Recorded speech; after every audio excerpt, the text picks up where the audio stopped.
Salve sahabat Katoliku keren, gereja kita, Gereja Katolik memiliki kekayaan iman dan liturgi yang luar biasa. Ada juga begitu banyak peralatan liturgi yang dipakai yang telah dilestarikan beribu-ribu abad lamanya sampai saat ini untuk menambah keindahan perayaan Ekaristi Gereja Katolik. Salah satunya yaitu penggunaan dupa dalam misa yang ditaruh dalam sebuah wiruk yang biasanya dipegang oleh putra-putri altar atau misdinar dan juga dipakai oleh para imam atau pastor saat menyelenggarakan misa. Mengapa Gereja Katolik menggunakan dupa? Karena penggunaan ukupan wewangian atau dupa dalam misa kudus merupakan simbol dari lambang doa-doa umat selama perayaan Ekaristi yang naik ke hadapan tahta Allah di surga, seperti yang disebutkan dalam Alkitab, salah satunya Wahyu bab 8 ayat 3-4. Maka datanglah seorang malaikat lain, dan ia pergi berdiri dekat mezbah dengan sebuah pedupaan emas, dan kepadanya diberikan banyak kemenyan untuk dipersembahkannya bersama-sama dengan doa semua orang kudus di atas mezbah emas di hadapan tahta itu. Maka naiklah asap kemenyan bersama-sama dengan doa orang-orang kudus itu dari tangan malaikat itu ke hadapan Allah. Persembahan wewangian tersebut bahkan secara khusus diperintahkan Tuhan kepada Musa untuk menghormati kehadirannya di dalam tabernakel atau kemah pertemuan dalam Perjanjian Lama. Namun, sahabat Katoliku keren, pada pekan pesuci beberapa waktu lalu, umat Katolik Indonesia dihebohkan ketika melihat salah satu gereja non-Katolik sudah mulai mengadopsi dan menggunakan dupa seperti yang ada dalam gereja kita, Gereja Katolik. Setelah mulai mengadopsi Rabu Abu dan Kamis Putih yang merupakan perayaan khas Gereja Katolik, kini penggunaan dupa juga tak hanya ada dalam Gereja Katolik loh. Hal ini tentu menimbulkan pro dan kontra di antara umat Katolik. Sebagian umat merasa bahwa liturgi khas gerejanya dicuri orang tanpa tahu makna mendalam yang terkandung di baliknya. Sebagian umat lainnya tidak masalah karena melihat bahwa gerejanya menjadi contoh bagi yang lain sehingga diikuti. Sahabat Katoliku keren, terlepas dari ini semua seperti doa Yesus di Taman Getsemani kepada Bapaknya, semoga mereka menjadi satu. Cepat atau lambat semuanya pasti akan kembali seperti sedia kala kepada persatuan gereja yang satu, kudus, Katolik, dan Apostolik.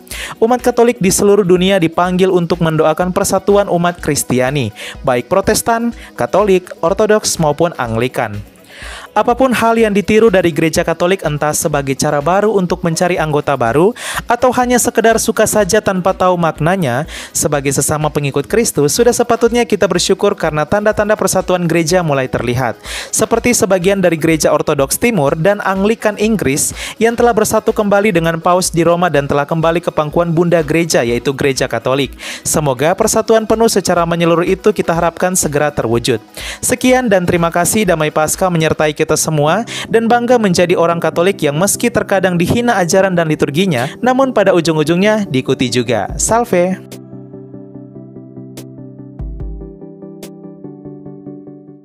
Keluarga kami dibangun dari berbagai bangsa, baik orang tua maupun muda, kaya dan miskin, pria dan wanita, orang yang berdosa maupun yang kudus. Keluarga kami selama berabad-abad telah ada di dunia ini.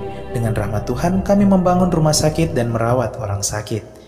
Membangun panti-panti asuhan untuk membantu orang miskin. Kami adalah organisasi berbasis keagamaan terbesar di dunia memberikan penghiburan bagi mereka yang membutuhkan.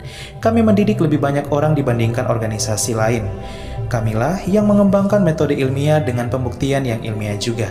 Kami mengembangkan sistem pendidikan dunia dan memperjuangkan hak dalam kehidupan setiap manusia maupun juga dalam pernikahan dan keluarga. Banyak kota di dunia diberi nama orang kudus kami menjadi inspirasi atas jalan suci mereka. Dibimbing oleh Roh Kudus, kamilah yang membuat Alkitab dan melestarikan tradisi suci.